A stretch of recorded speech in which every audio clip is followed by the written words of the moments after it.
Só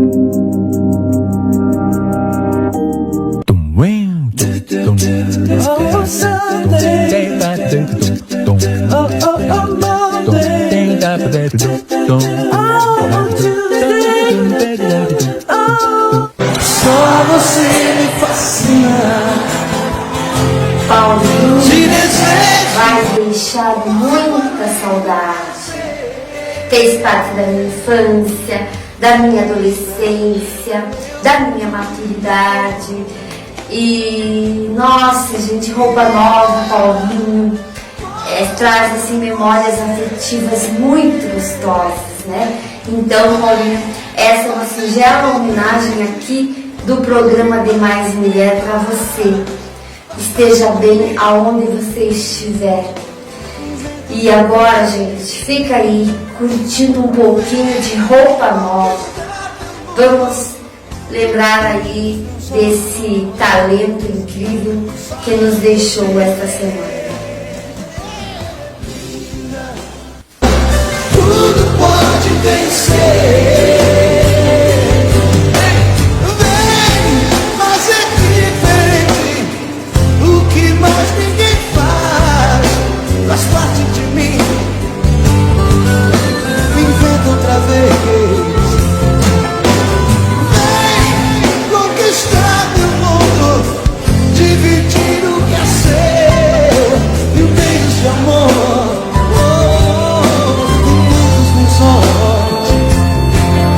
Só eu e você.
Paulinho, assim como tanta gente, como milhares de pessoas, perderam a vida pelo Covid. Estamos num momento bem difícil e eu espero, sempre falo aqui, que vai depender de cada um. Se cada um fizer a sua parte, tudo vai melhorar. Mas enquanto isso, enquanto nós estamos aqui lutando pela vida, lutando pela saúde, eu tenho muitas dúvidas, principalmente agora nessas últimas semanas, né? Nós obtivemos aí muitas notícias nas redes sociais, nos sites, muitas notícias a respeito da vacina. Você tomaria a vacina chinesa, a vacina a americana, a do Reino Unido, o Brasil? Gente, eu particularmente não entendo muito e a minha curiosidade ficou muito aguçada com relação a essas informações e eu acredito que a de você também. E para isso eu trouxe hoje aqui a doutora Carol Raffi. A doutora Carol Raff vai esclarecer para nós algumas dúvidas a respeito dessa tão sonhada vacina. Doutora Carol Raff, bem-vinda ao programa De Mais Mulher. Vacinas para Covid-19. Hoje nós vamos falar da diferença entre as vacinas Moderna, a da Pfizer e a da AstraZeneca. Eu torno novamente a dizer, eu não tenho partido político e tampouco me interessa quem governa o estado ou o país, desde que não seja socialista, porque a única coisa que acredita a minha família toda é em meritocracia. Então eu vou mencionar essas 3 vacinas porque são 3 das 4 mais importantes e mais conceituadas no meio médico científico e das quais temos mais informações, principalmente provenientes de sites confiáveis que hoje se tornaram uma raridade. Mas olha aí minha falta de educação. Meus amigos e amigas, eu sou a doutora Ana Carolina Hoff, Carol Hoff, médica endoscopista bariátrica e cirurgiã bariátrica, mas que sempre traz para vocês as últimas notícias no que se refere à Covid-19 desde o início da pandemia. Vamos lembrar que nós endoscopistas, os anestesiologistas e os médicos do pronto-socorro foram os mais acometidos e realmente muitos deles morreram porque a gente lida diretamente com muitos aerossóis, ou seja, são várias as ocasiões em que a gente pode ser infectado e sempre com uma carga viral bastante alta. E isso hoje nós sabemos que é muito impactante, carga viral. Então sempre o meu pioneirismo foi de encontrar uma maneira de manter os serviços abertos sem que a gente nos contaminasse e sem, é claro, contaminar os nossos pacientes. E deu certo. Mas vamos lá, vamos começar falando da vacina AstraZeneca Oxford e comparar com a vacina da Pfizer-BioNTech e da Moderna. Vamos lembrar que a vacina da Pfizer e da Moderna são novas no sentido que usam uma tecnologia diferente. Elas injetam o RNA mensageiro dentro das suas células, de modo que as nossas células recebam um recado para produzir a proteína que na verdade é a mesma de uma parte do coronavírus, aquela parte que se parece com os espinhos, né? E que nós chamamos de proteínas spike. Então, em outras palavras, o que nós estamos fazendo é dando instruções para as nossas células de formar essas proteínas tipo spike, o que vai levar a uma resposta imunológica. De fato, isso é bastante parecido com a vacina da AstraZeneca, que é da Oxford também, só que em vez de usar o RNA, eles estão usando o DNA para entrar nas nossas células. Mas vamos dar uma exemplificada. Imagina que a gente tem uma célula e dentro da nossa célula nós temos um núcleo. O RNA das 2 primeiras vacinas, da Pfizer e da Moderna, não chegam a entrar no núcleo. Elas ficam do lado de fora e conseguem nos ribossomos, que são outras estruturas da célula, formarem essas proteínas que vão gerar a imunidade. A da AstraZeneca, que é a de Oxford, tem uma técnica um pouco diferente. Ela usa um vírus chamado adenovírus, não humano, mas sim provenientes de chimpanzés. Mas por que isso, gente? Porque muito provavelmente você nunca entrou em contato com o vírus de chimpanzé. Então, você é capaz de produzir uma resposta imune, porque esse vírus é diferente para o seu organismo. Se a gente fosse usar um adenovírus humano, muito provavelmente uma grande parte da população já teria entrado em contato, então já teria algum grau de imunidade. Ia atrapalhar a formação de novos anticorpos. É claro que se a vacina der certo, o laboratório sabe que, sei lá, provavelmente vai ter que abandonar o uso de chimpanzés para fazer a vacina, uma vez que vão ser necessários milhões ou talvez aí bilhões de doses. E o que eles fizeram foi apagar uma parte desse DNA do adenovírus de macaco para que ele não causasse danos a nós seres humanos, e nesse local que foi apagado, os geneticistas colocaram DNA que dá instrução para as nossas células, um DNA diferente. Então esse vírus entra na nossa célula, uma parte que se chama citoplasma, contendo já as instruções para ir entrar no núcleo da nossa célula. Realmente ele entra. Esse DNA dentro do nosso núcleo, segundo os geneticistas do laboratório, não se incorpora ao nosso DNA, ou seja, ele não começa a fazer parte do código genético de cada um. Então, não teremos, segundo os geneticistas, nosso DNA mudado por conta da vacina. Dentro do núcleo, ele se transforma em RNA e torna a sair para o citoplasma fora do núcleo, e aí vai fazer mais ou menos a mesma coisa que a vacina da Pfizer-BioNTech e da Moderna. Existem algumas coisas que vocês tem que entender sobre essa fase de testes da vacina AstraZeneca/Oxford, que é a mesma coisa. Eu quero enfatizar que essas informações são provenientes de jornais e não de artigos científicos já publicados em revistas por outros médicos. Ainda são bastante recentes e não teve tempo para isso. Todos nós sabemos que a vacina de Oxford está sendo testada no Reino Unido e aqui no Brasil, nos Estados Unidos também, porém em menor número de voluntários, totalizando aí cerca de 12 mil pessoas. Vamos relembrar também que essa vacina de Oxford é dada em 2 doses, bem como a grande maioria. Eu acredito que a única que está sendo preparada para ser em dose única seja da da Janssen. Eu torno a dizer que a gente vai falar também sobre ela num futuro próximo, que ela faz parte das 4 grandes aí. E essas 2 doses devem ser tomadas com aproximadamente 1 mês entre elas, 28 dias. E acontece que devido a um erro que aconteceu no Reino Unido, eles deram metade de uma dose na primeira aplicação, seguida de uma dose inteira na segunda aplicação. Aqui no Brasil, tanto a primeira quanto a segunda dose foram inteiras.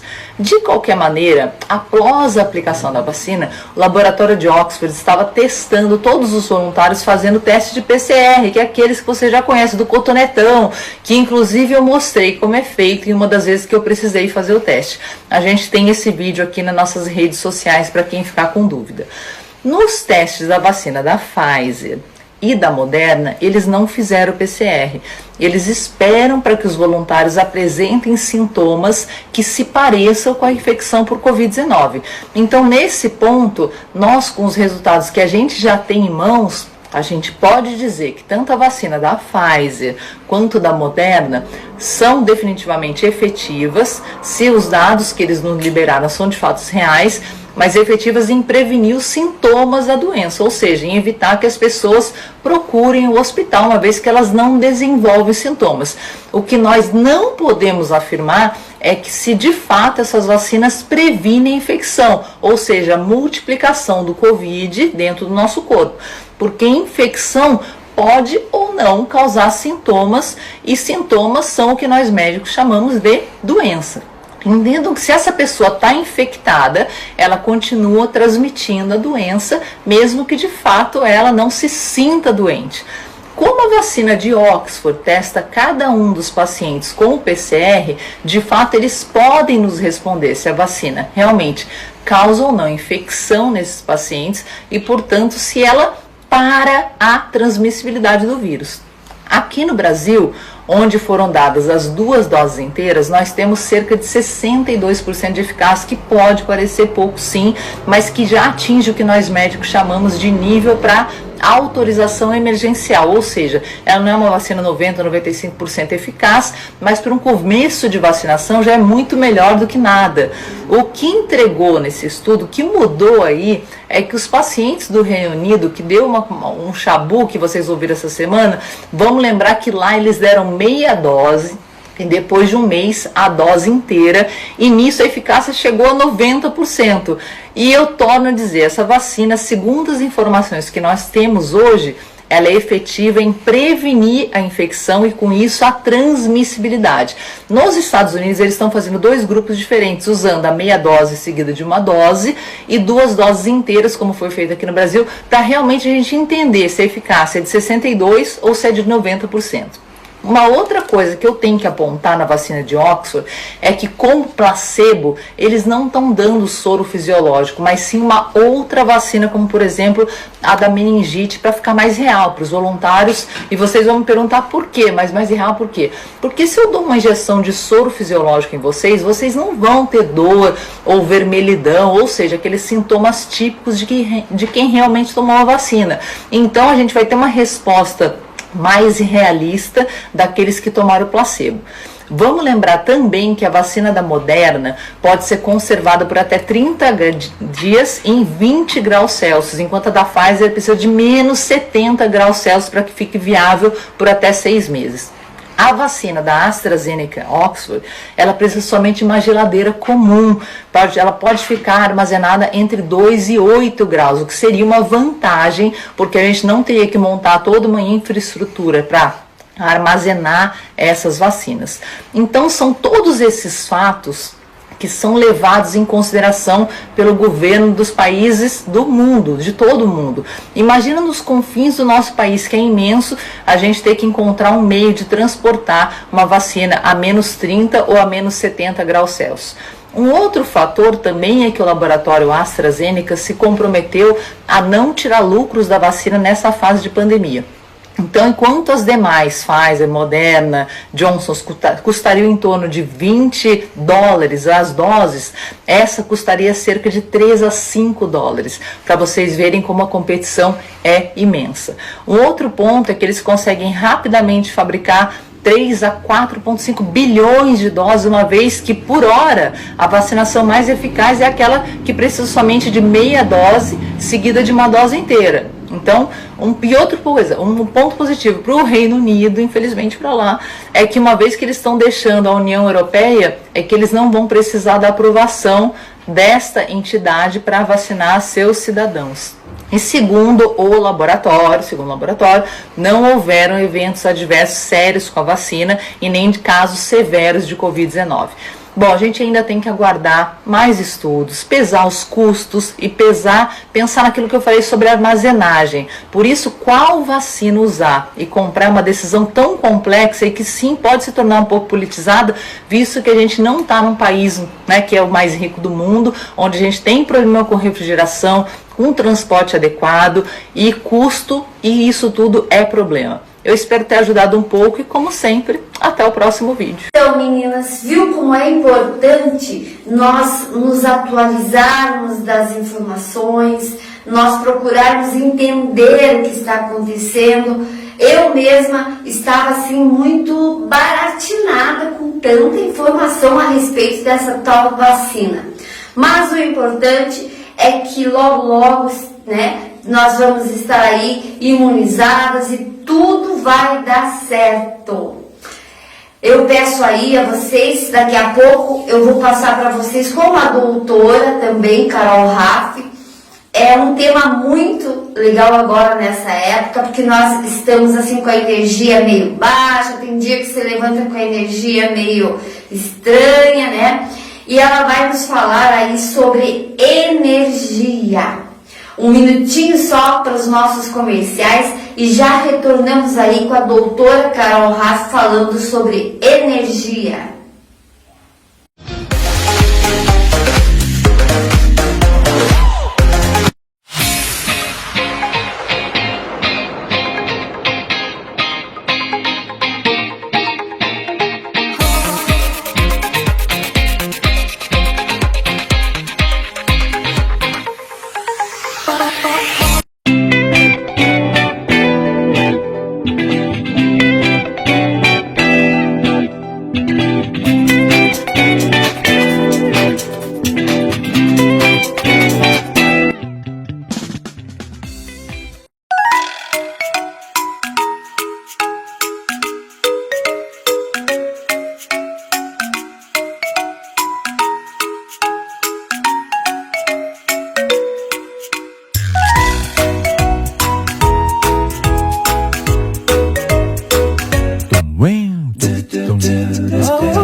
Retornamos aqui pela Web TV Demais. Gente, esse é o nosso penúltimo programa da nossa primeira temporada do programa Demais Mulher.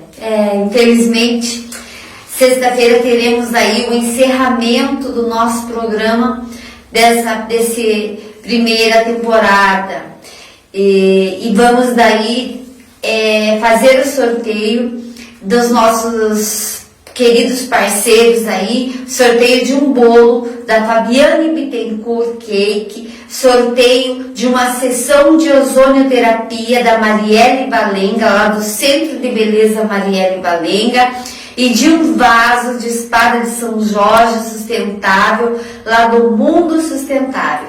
3 prêmios, 3 sorteios aí para você na sexta-feira. Que legal, né, gente? Por falar em espada de São Jorge, que é esse arranjo aí que eu vou sortear na sexta-feira, vamos falar agora sobre energia. Energia boa, energia ruim, como melhorar a nossa energia, o que nos afeta. Achei muito interessante. Então, vamos falar agora com a nossa querida aí, doutora Carol Raffi. Gente, depois que eu descobri você, doutora Carol Raffi, lá no Instagram, não te perco mais. Os 7 hábitos que drenam a nossa energia. Para minha milésima publicação, eu vou roubar um post de nossa psicóloga Isabel Paegli, tão sábio e tão necessário para todos nós. São hábitos que todos nós temos, em maior ou menor grau, e que nos roubam tantas horas do dia. Claro que pessoas ansiosas e hiperativas como eu não vão conseguir parar de pensar demais, mas existem aquelas situações em que os pensamentos são destrutivos, perturbam o sono, destrói não só a saúde emocional como a física, porque elas estão interligadas. Segundo, reclamar demais. Sejamos honestos, ninguém gosta de ficar perto de pessoas que reclamam o tempo todo. Elas não têm outro assunto a não ser se queixarem de tudo que acontece, sem nunca observar as situações por um ângulo diferente, sem nunca perceberem que mesmo em meio ao caos, às dificuldades, sempre há motivos para agradecer. E vamos pensar, toda situação sempre tem como piorar. Uma coisa que eu sempre penso é que o dia tem 24 horas, boas ou ruins são 24 e vão passar de qualquer maneira. Terceiro, agradar a todo mundo, não dá, tarefa é impossível, você vai se anular. É melhor ser autêntico e correr o risco de perder alguns amigos, porque aí também não seriam amigos ou mesmo seguidores, mas expor as suas opiniões, debater, porque se valer a pena também, porque às vezes debate sem racionalidade é só gastar saliva ou teclado ali nas telinhas. Quarto, viver do passado. Presente aqui agora. Ele é a única realidade que existe. O passado é uma lembrança, é um acontecimento impossível da gente editar e que a gente deve sim consultar. Infelizmente, as pessoas invertem os papéis e valorizam mais o passado que o presente, que é o presente a sua possibilidade de construção do futuro. E aí a gente tem a tão conhecida frustração e com ele a perda de esperança. A gente todo dia tem uma nova possibilidade de recomeçar. Fácil? Não é. Mas se de início a gente já identificar que existe um problema, já é meio caminho andado. Outra, fingir que nada aconteceu. Nesse aí eu vou ser super sucinta. Não varra para baixo do tapete algo que precisa ser dito agora. Diga. Outra, querer dar conta de tudo. Isso vale demais para mim. Preciso e precisamos aceitar que a gente não tem o controle sobre tudo nas nossas vidas. Podemos assumir o comando das nossas escolhas, porém a forma como essas escolhas vão refletir no mundo não está no nosso domínio. Existem fatores externos que vão influenciar esses nossos caminhos. Existem escolhas que a gente já fez anteriormente que impossibilitam um recomeço totalmente novo. Vamos viver com os caminhos que nos são permitidos e, se vocês analisarem bem, ainda são muitos. E o último, mais atual, querer viver a vida alheia. Como boa parte de nós reclama da falta de tempo, aí vale a reflexão, gente. Quanto da parte do tempo que me sobra diariamente eu estou vivendo em favor da minha vida? Embora cada um possa fazer com que seu tempo, que bem entender, a minha provocação aqui é para aqueles que não se deram conta do quanto do seu tempo eles estão dedicando unicamente em favor de outras pessoas. Assim, pense um pouquinho e dê preferência para primeiro viver sua vida, pois esse é o bem mais precioso. E faz uma reflexão, analisa se você não está desperdiçando tempo dia após dia sem receber qualquer benefício em troca e tenta, gente, utilizar parte para realizar alguma atividade que te dê prazer e que resulte em benefício pessoal ou profissional. Como diria o nosso poeta Cazuza, o tempo não para. Um beijo enorme. Então, meninas, estão gostando aí dos conteúdos do nosso penúltimo programa, do nosso estúdio, e é por aí. Todo dia a gente vai aprendendo, todo dia a gente vai tentando melhorar aí pra você. E, gente, agora, puxa vida, o que eu ia falar pra vocês? Então, depois de todo esse conteúdo aí bem legal sobre energia, né, sobre positividade, eu sempre tenho alguns conteúdos que eu sigo na internet e que eu tento passar aqui para vocês, né, de alguma forma, para agregando, para estar ajudando.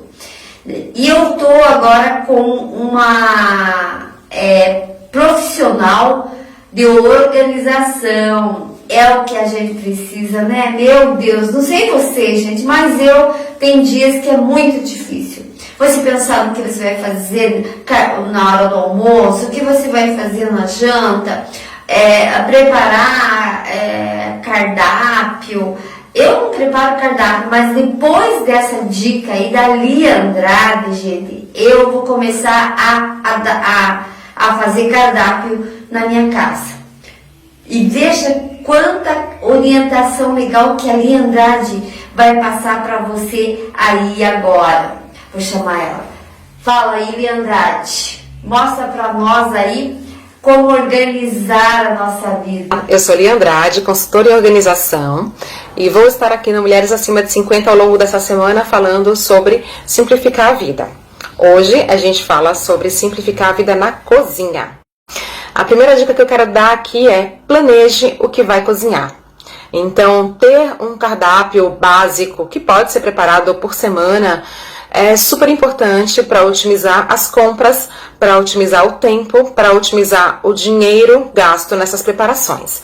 Além disso, também você não corre o risco de, por não ter todos os ingredientes na hora de cozinhar, desistir de uma receita e fazer uma receita menos saudável, ou ainda partir para pedir uma comida pronta só porque não tem tudo ali para fazer na hora que você deseja. Uma outra dica: congelar alimentos e temperos previamente picados, cortados, já em porções pequenas. Um exemplo, se você faz um molho de tomate, fazê-lo em quantidade maior e porcionar é uma dica bem legal para simplificar aí outros preparos futuros. Frango, se você gosta de preparos com frango desfiado, já deixá-lo ali preparado, prontinho. Temperos, tempero verde, salsinha, cebolinha, coentro, né? Já deixá-los lavados, higienizados, cortados e porcionados também vai te ajudar bastante na hora de cozinhar.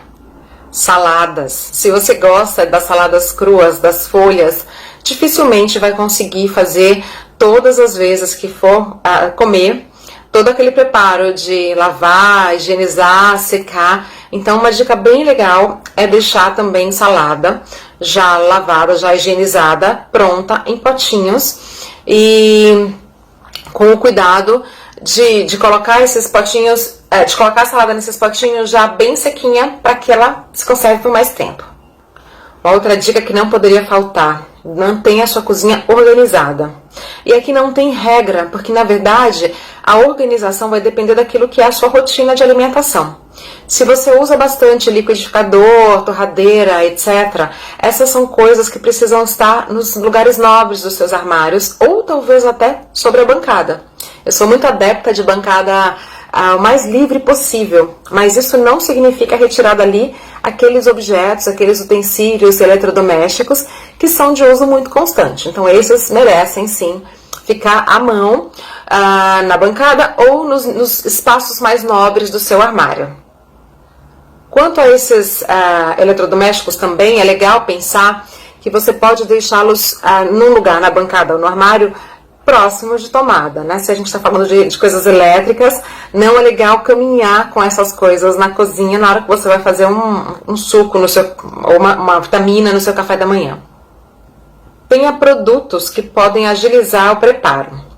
Lembre sempre de avaliar o real uso que você vai fazer desses produtos.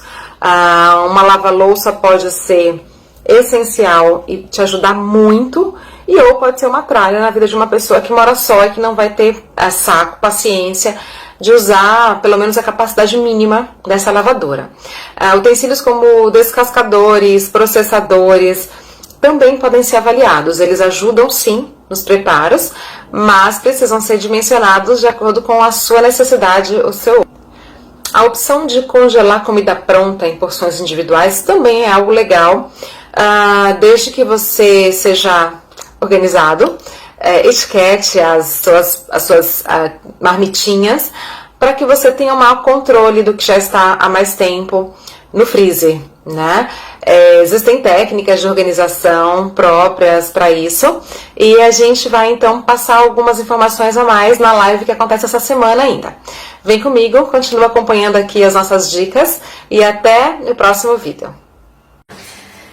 Meninas, nosso programa chegou ao final e na sexta-feira, às 10 horas da manhã, no aplicativo. Quem não baixou ainda, vai no Play Store, baixa o aplicativo da Web TV Demais. Sexta-feira, encerramento da temporada do programa Demais Mulher. E até sexta, se Deus quiser. E Ele quer, né?